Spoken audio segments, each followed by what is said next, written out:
DIT. The DIT is the most important. It's digital imaging technician. They're basically filing and making sure that we get all of our 4K footage or audio footage into one file. Very important. Well, somewhere around 2 a.m. in the middle of the night, he gets run over on 5th Street. And that puts him in the hospital. And he's just now 1 year later.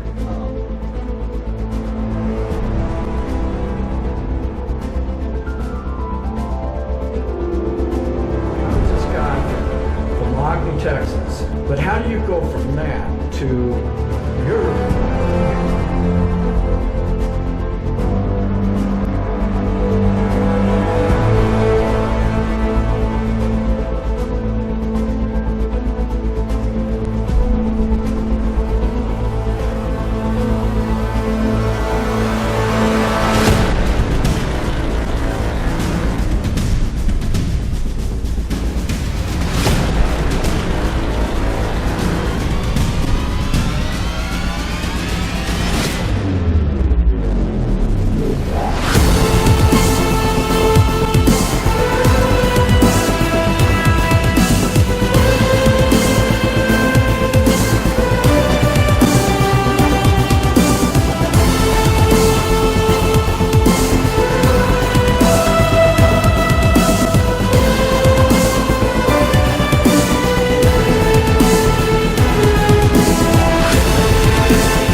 So Andy, how did you end up on this Overhaulin show? How did you end up doing that? So basically, it all began with a show called Car Warriors, which honestly I thought was a joke. I was at the shop at like 10:30 at night, and I received a phone call, said, "Hey, you want to be on, national TV and compete against a car building team?" And I thought, sure, whatever, thinking it was a joke. Long story short, it wasn't. Went over to Lubbock and did an interview to Hollywood, and next thing you know, we were on a plane. The Car Warriors All-Stars take on a young, hotshot team from Lubbock, Texas. We brought a Texas-sized butt kicking. That's what I'm talking about. Just listen to me. And the challengers make a monumental mistake that leaves them one step away from total failure. It's an absolute major screw-up. Cut a hole in this hood and I'll cut your neck. Car Warriors starts now.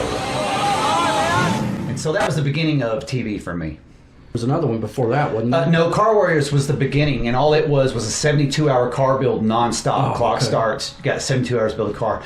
Well, we beat the California Pro Team, and that allowed me to go behind the scenes on that show and help them with a lot of things. And then that led to a show in Nashville, which is Search and Restore on Spike TV. Okay. And we did a lot of, building stuff for there. In fact, we filmed with Billy Gibbons from ZZ Top. Oh, man, cool. So, yeah, good times. So that led you to this thing with Jay Leno and Chip Foose. So talk about that.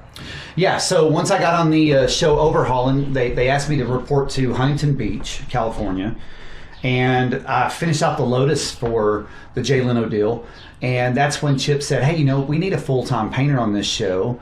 And you do body work as well, so how about you just finish this season out with us? Wow. And I said, I can do that, but I've got a business back home that I've got to take care of too. Yeah. So I did a lot of driving back and forth. Wow. But anyway, so we finished Overhaulin doing that. So. Wow. So driving from what, L.A. or Hollywood or what, all the way back here to LOCKNEY? I would literally, the show is so fast-paced that if we got like a 4-day weekend because of some holiday or something, say Thanksgiving, I'd literally unmic at 6 p.m. in Huntington Beach on set and get in a car and start. I'd sleep in a car somewhere in middle Arizona. Wow. And then come on in. Spend a day here and head back. So I thought it was crazy how they would, you know, they'd tell you, well, we need this car sanded, you know, patched and painted in like 24 hours.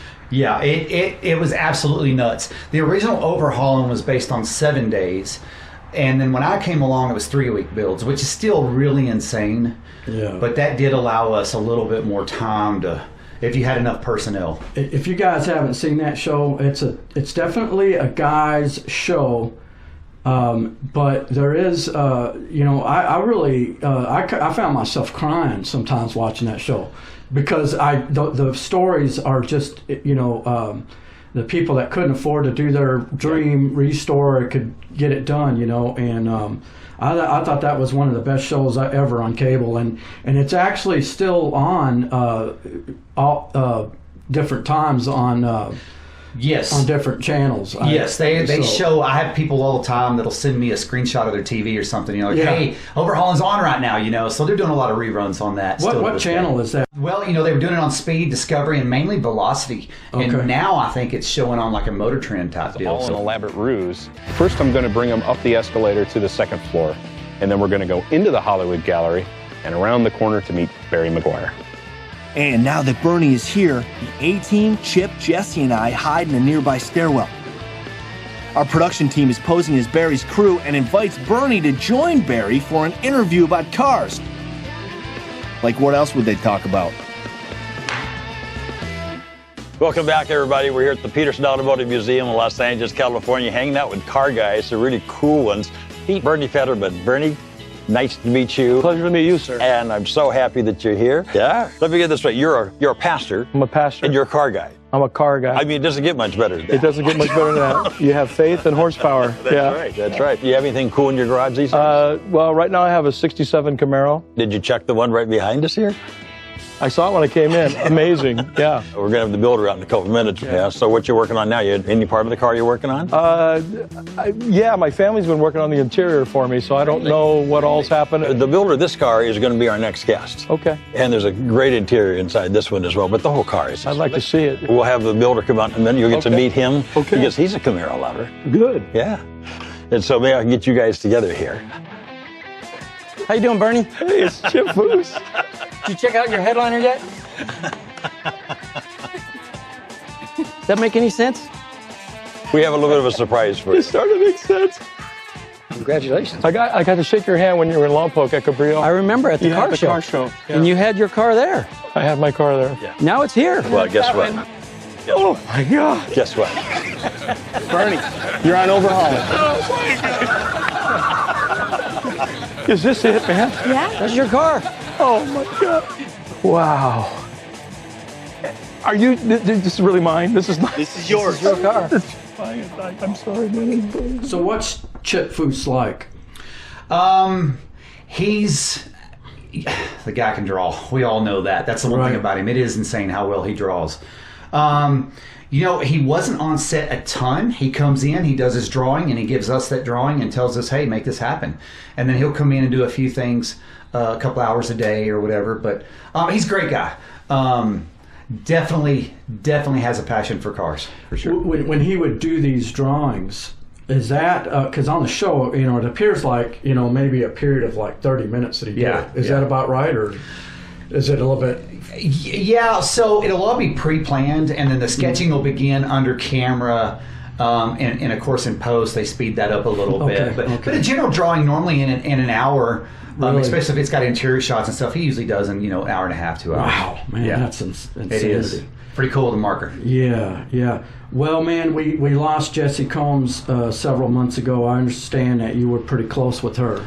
Yeah, Jessie Combs was a great tribute to Overhaulin. She actually came on pretty much when I did, so we were the newbies, so to speak, on set.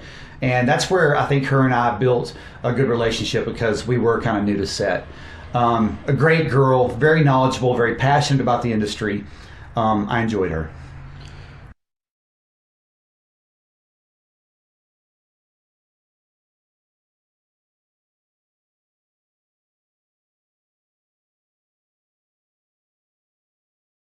how did you come up with Marfa, the idea for Marfa?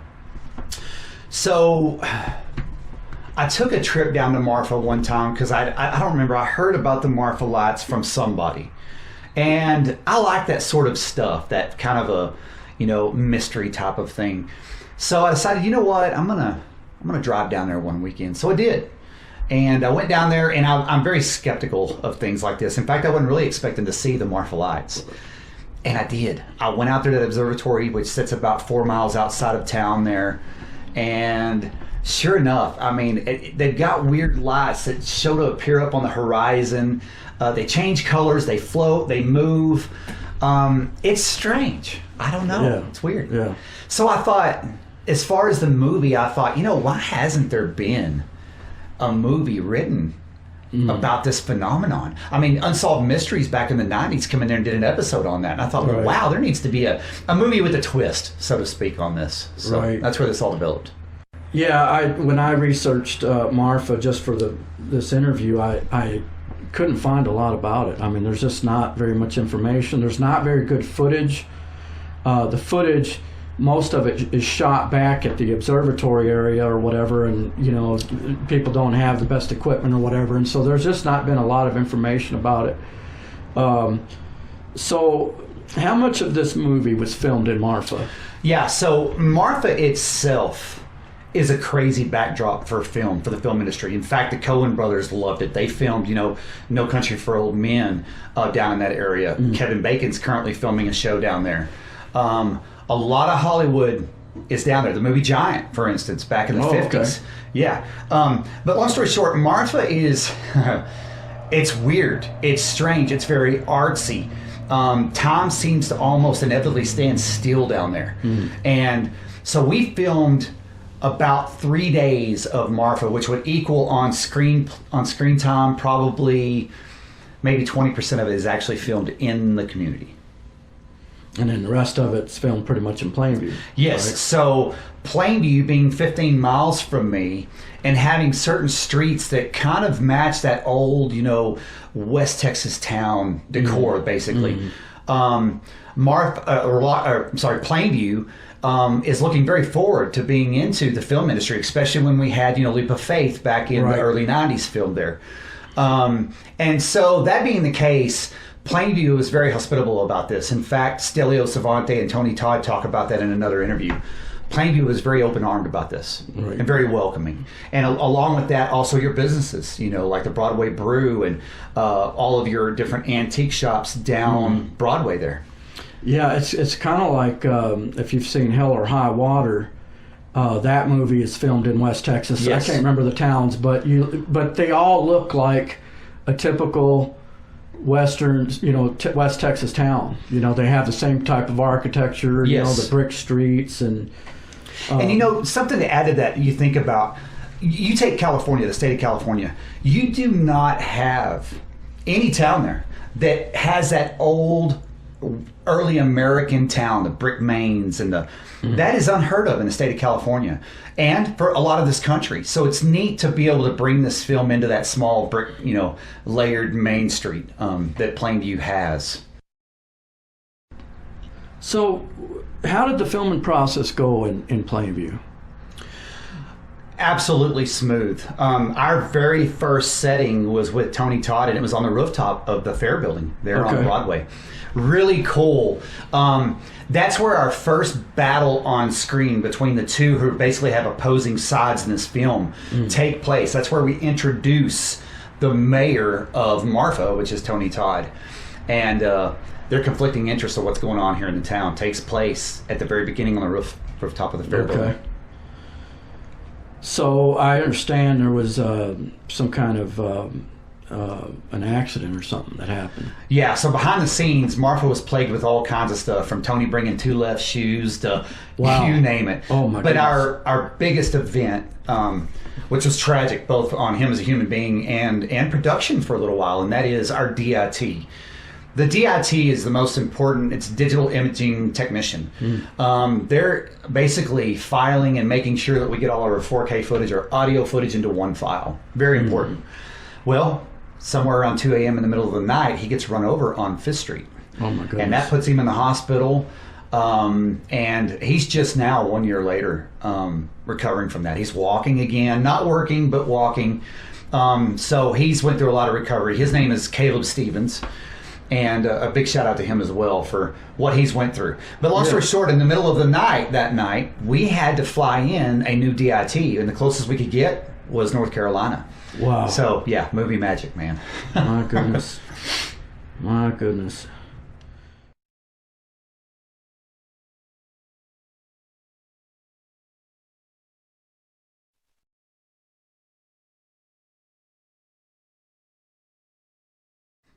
Let's talk about some of these actors in this movie.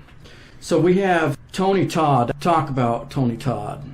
Tony Todd is amazing, and that's when you see experience of acting coming to the screen. You know, when he called me down to his trailer the very first day of filming with him, he said, Andy, come on down to the trailer real quick. He called me on my cell phone. He said, let's discuss this character that you wrote. And when we got in there, he said, dude, I got to be honest with you. It's one of the most challenging characters that I've had in my career. And I thought that was really cool of him. But to watch him step into that personally for me in that trailer that morning was amazing to see him actually blow life into that character. And I'm going to tell you something about him that was really funny one night. After about 2 or 3 nights of filming with him, we were standing in the dark out in the middle of nowhere. And we were filming out in a ravine, a very important, actually it's the ending scene of the film. And it just occurred to me that I'm standing out in the pitch dark in the middle of nowhere with Candyman. Correct. And I looked over at him and I said, Tony, you know what? And he goes, what, man?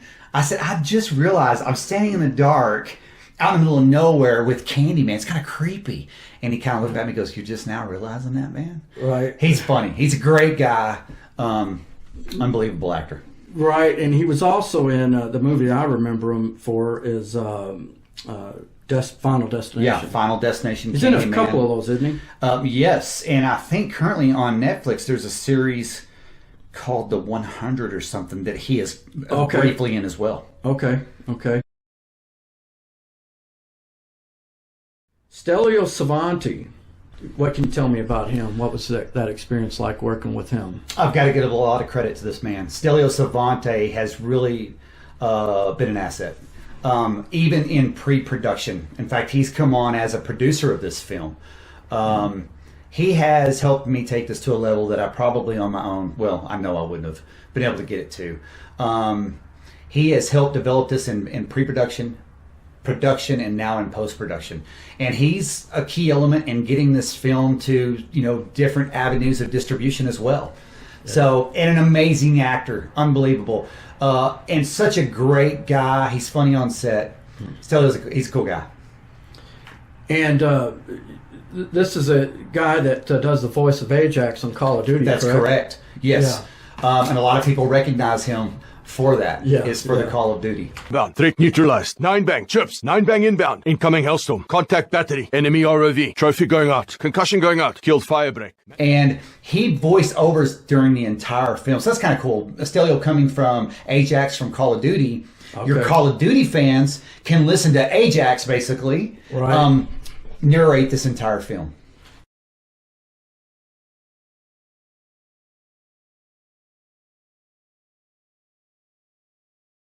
I start this movie off on a real event, and that's called the Terlingua Cook-Off. And they're coming back from that. And Terlingua is a town. In fact, you used to walk into Chili's restaurants, and there used to be all these, Terlingua Cook-Off awards, they'd have hanging all over the walls. And so these four are coming back from that area. They stop into a very dilapidated gas station that seems like it hadn't had a customer in years. And when they walk in there, it's creepy, it's weird, they're weird. And a guy at the counter, played by Richard Ryle, tempts them with basically a fortune-telling ticket. But he tells them, maybe one shouldn't mess with their fate. Maybe they shouldn't know their future. However, one of the four pulls the ticket. The problem with this film, or the storyline is she didn't read it. And that's where things get crazy. Okay. And Richard Riles, of course, is a guy that's just been in hundreds and hundreds of movies. I'm a big Richard Riles fan. He was in one of my favorite movies of all time, Glory. He's a I forget what they call the guys in the. I'll think of it later. But yeah, I haven't personally seen that movie. You know, like he's in Joe Dirt, and I mean, he's one of those guys that's been in, man, everything. What the hell is wrong with you people?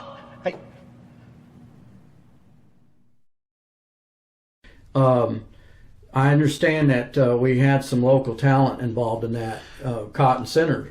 Yeah, Brittany Alvarado. Shout out to Cotton Center and to Brittany Alvarado. For sure.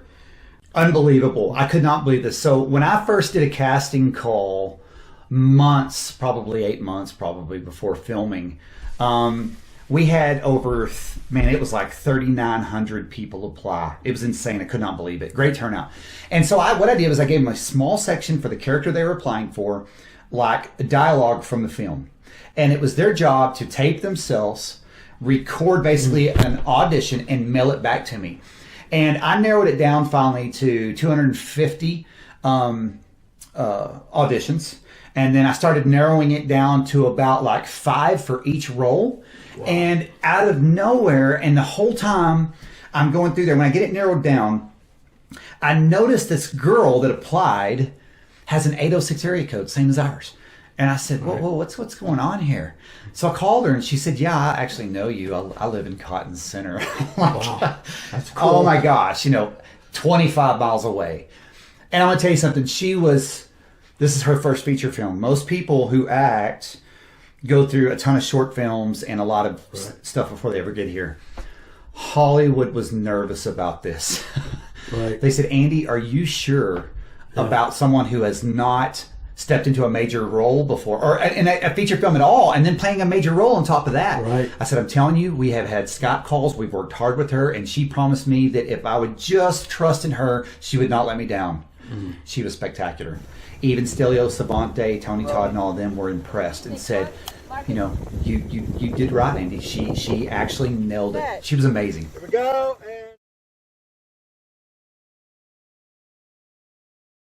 You also had this Tracy Perez. Yes. Who's been in a lot of things in Hollywood. She's most famous, Tracy Perez is, for a series on Netflix. It's got like 57 episodes, and it's called Los Angeles High, I believe. We had a lot of people in Hollywood apply for these roles. It was insane. And whoever was taking that role it didn't work out. Timing was off. She couldn't step in. And that happened literally 3 or 4 days before filming. So I'm a nervous wreck as a director and writer of this film. We get a hold of Tracy Perez, or actually her talent agent contacts us, says she can step into the role, let her have it. So we saw an audition over, and I was like, she's pretty good, But what was amazing to me, and I was a nervous wreck, because I was like, how is she going to learn? I mean, this is a role that is like major. She has more dialogue than anybody in the film. Oh, wow. Yeah.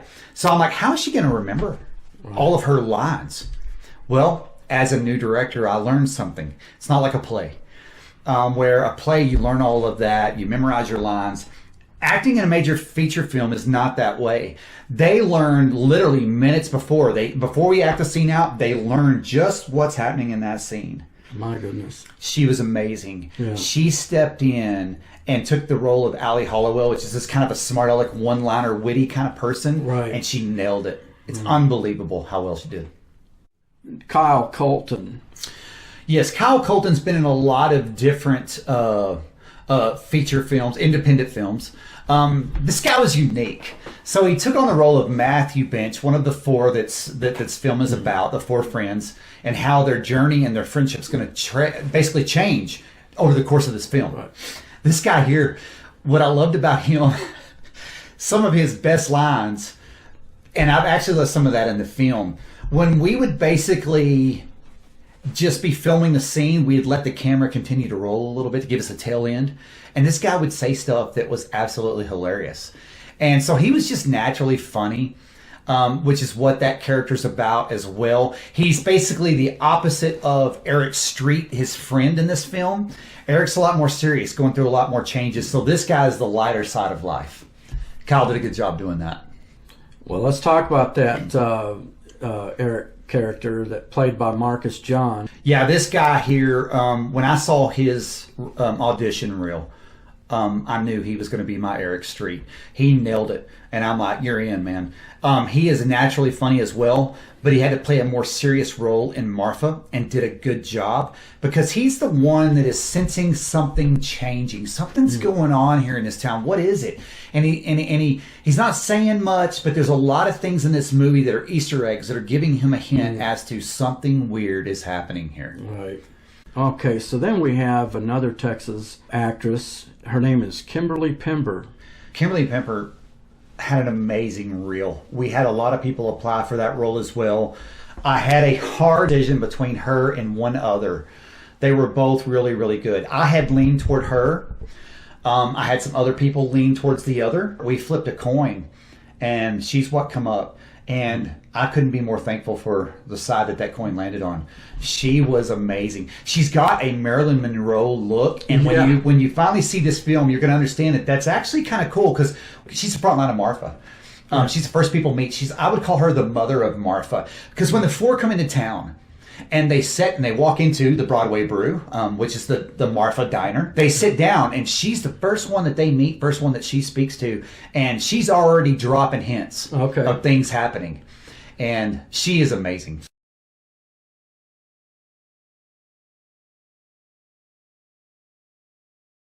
Neil Sandilands. Yes. Neil, him and Stelio both are from South Africa. They're both amazing, both human beings and actors. Neil is something else. This guy's a character.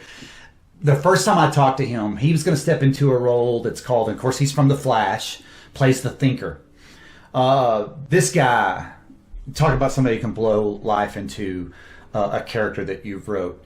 He plays Norman, which is a guy that's basically tired of all the town, all the things going on in town, and he's basically become, he's the town drunk really that sits at a bar, which the bar is actually the Broadway Brew here in Plainview.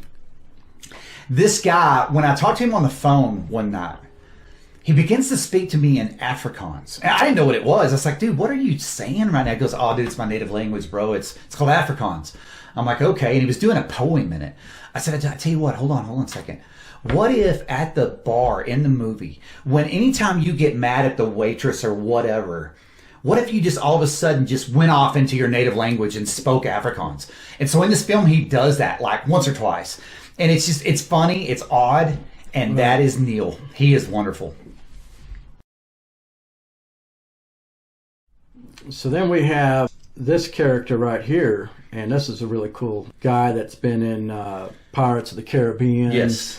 What else? Wasn't he in the Mike Myers? Yeah, your Austin Powers. Yeah. Martin Kleba. This guy is packed full of more energy than anything I've ever seen. It was like we had a wind-up toy, and we just set it down on the street, and it just took off. It was there. And I was like, dude, relax. And I mean, just to get him to calm down to film his scene took energy on my behalf. So he plays, very briefly, a character that is basically the festival. We have this festival in there. It's a Day of the Dead festival. And he's basically in charge of security there. Kind of an irony. And when he showed up that day, I didn't know this, but when he showed up to film that morning, he turns around, he looks at me, and goes, so guess what my character's name is? I named it myself. I said, what? And he had a badge printed, and it said A. Stapp. So he named his character after me, and in the film, if you look very closely, he has that lapel on his chest. So now what you have to do to continue the tradition is the next movie that you make is have a character in there that has a badge or something that has A. Stapp on it. That would be funny. The guy, Stan Lee from that wrote all the comics, in all his movies, he's, I guess he's in almost every one of them. Yeah, he plays basically a cameo in the background of everything. Yeah, and I hope I get that opportunity, Adam, to do that. I'm looking forward to doing that. I think you're gonna, man. I think you're gonna be doing a lot of things. So Marfa's either the beginning or it's the end. Yeah, right. So then you have Lisa Romaine. Yes. Lisa Romaine was amazing. She literally flew in one day, filmed 3 or 4 scenes, and flew out. She wasn't here long. And of course, she has some history on the movie by James Cameron, Avatar. Okay. she was a lot of fun. She's funny, and she's just easygoing on set, which is the type of personality you need. And she stepped into the role of Zoe, which was written literally maybe 15 days before we started filming. I wrote that role because I felt like the hitchhiker needed to, at some point in his life, settled possibly in Marfa and gotten married. Okay. And so that's what that role is.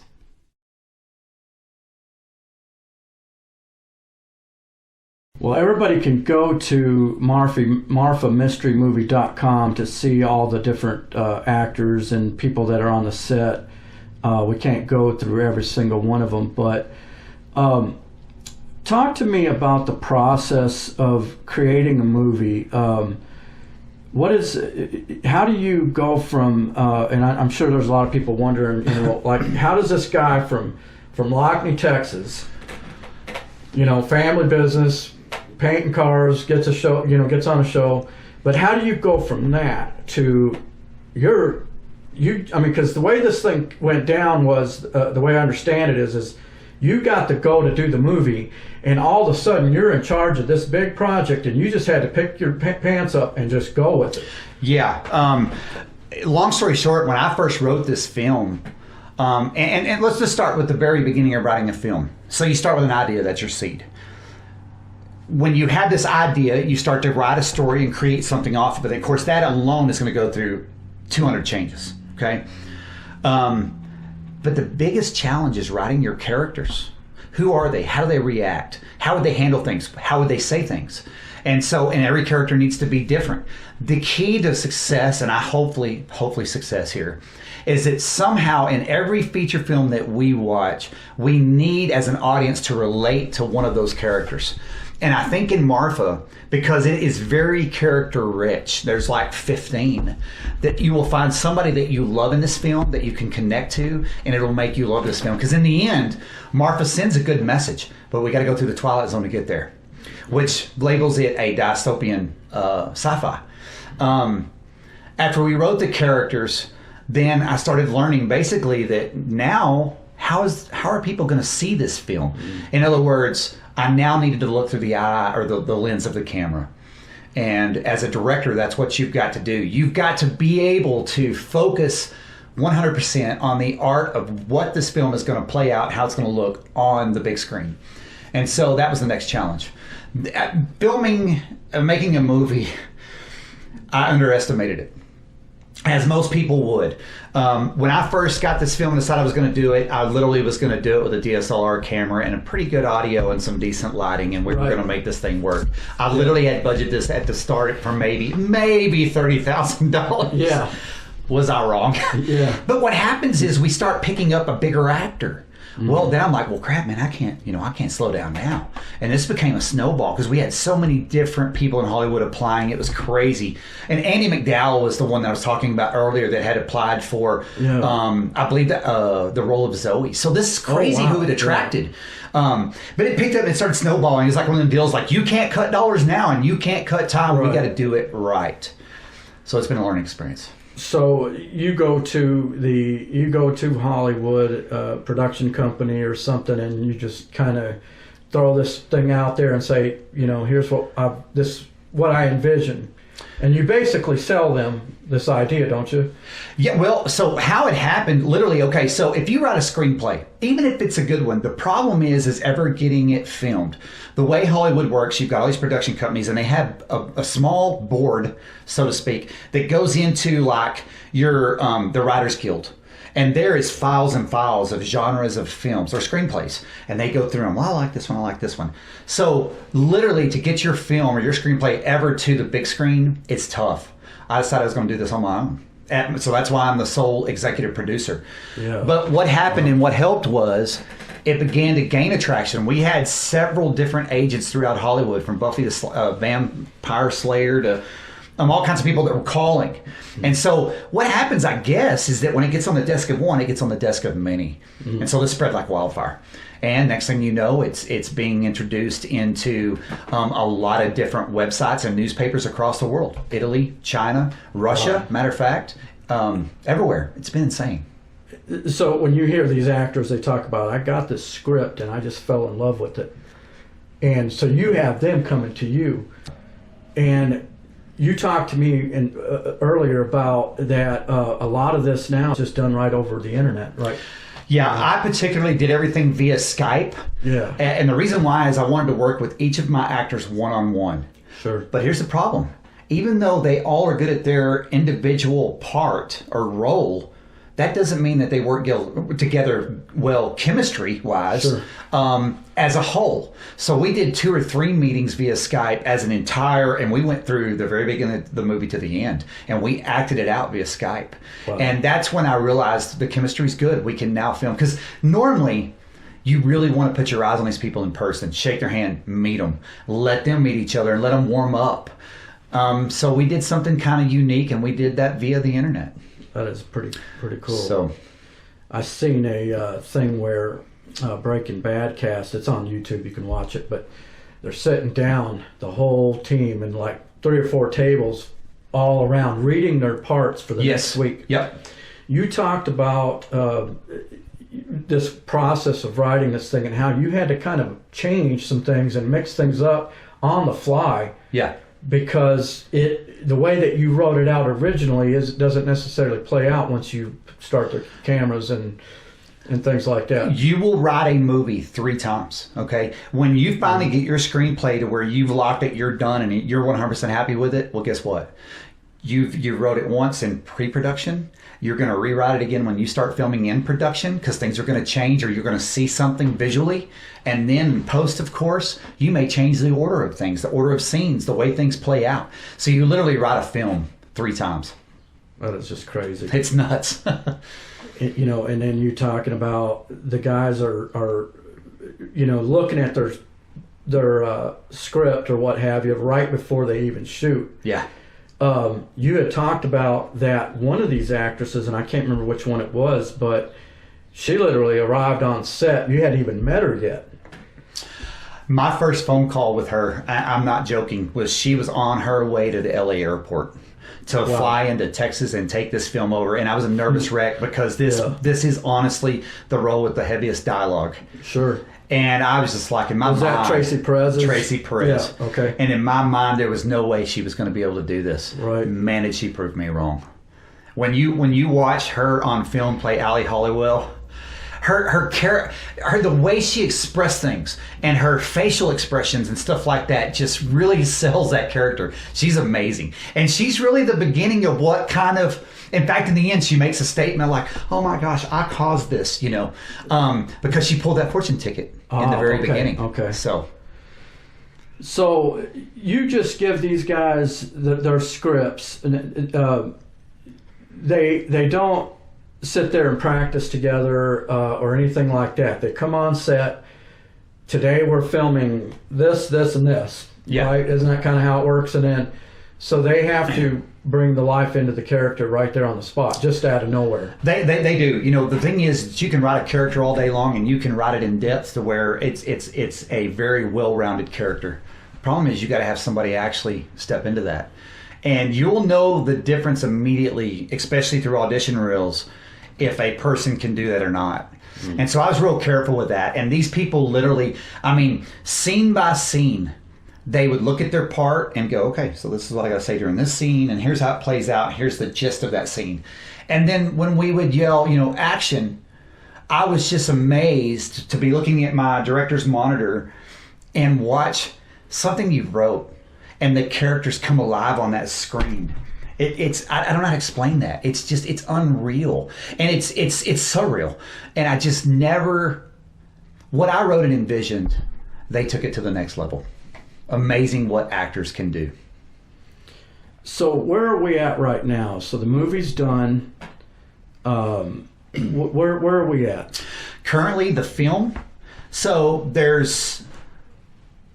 we're close, really, in post. We're going on 9 months, I think, in post now, which means we're on schedule. So where we're at right now is, I decided since we filmed this in 4K, we went ahead and stepped up our game. So we filmed it in 4K, and I thought, well, if we did that, we really need Adobe, you know, or Adobe surround sound. Sure. So we're now currently having audio layered in Dallas, Texas, at a studio, and then they'll put it into 5.1 surround sound. So that is currently being done, and really there's only 2 more steps, and that is color grading. And that's basically where they take a film like a coloring book and they individually go back and color this film how I see fit. Now, this film here, I want that Mad Max, very oversaturated color look, like almost unreal. And there's a reason for that. And then our very last step, really, along with color grading, is Stelio and I, which is the voice of this film. We are currently starting his voiceover. Okay. So that we can layer that on top of this. So he's film. working on that right now then. Yes. So I've been writing his lines, and then he's already started recording some of that. That and is so neat. And as we record some of that, we start realizing that, you know, I need you to tell more of the story. So in this scene here, let's do something there. So like I said, we're rewriting the film as we speak. Yeah, sure. Yeah, 9 months in post. So we'll get this. You're getting the post production stuff done. Your color grading, voiceover. How long till we see something? And is it going to be an electronic package? You know, like the Netflix kind of thing, or is it going to be something that's in the theaters all over the country? Or yeah. So I think we're literally 8 weeks away from having this film complete. And what I will do personally is, and Alamo Drafthouse in Lubbock is excited about this, we will actually have a premiere there. And I'm hoping to do that, say, after July 4th, like midsummer. And we'll do kind of a movie party, you know, where you'll get a couple of things issued at the door that pertain to the film and are in the film. And but as far as actual distribution, that depends on the distributor. And right now we're in weird times because not only do our younger generations not really go to theaters, streaming has become larger. And now currently with our situation we've got as far as this coronavirus deal, you're now seeing movies that were built for the theater going straight to streaming. Yeah. And I just currently heard a week ago, in fact, Stelio called me on this and said, look, Netflix and all your other streaming right now, they are looking to buy up and soak up as much material as they can. Oh, I'm sure. Because people are at home. Yeah. And that being the case, that's why we're trying to get this finished up so that we can have that electronic package that can go immediately into streaming. Sure. But when? I don't know. We're talking basically 2021, aren't we? Yeah, 2021 is what I'm thinking. Realistically? Yeah. Because normally a film will go through its avenue of film festivals. We couldn't make 2020 because the deadline was October of 2019. Well, we weren't ready. And we may or may not have to use the film festival market. We don't know. A lot of films, even if they can pick up distribution, they still want to do the film festival because that's where you pick up awards. And awards are important to the person who wrote that film or directed it or, you know, whatever. So I don't know. I don't know. But 2021 more than likely. Yeah. This whole coronavirus thing is changing everything by the minute.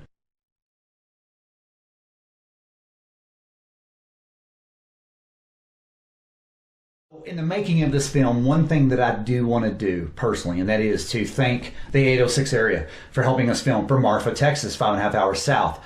Plainview, thank you for allowing us to come in and film. You've got a lot of neat backdrops for the movie industry, being that, you know, brick town, mortar top, small town America.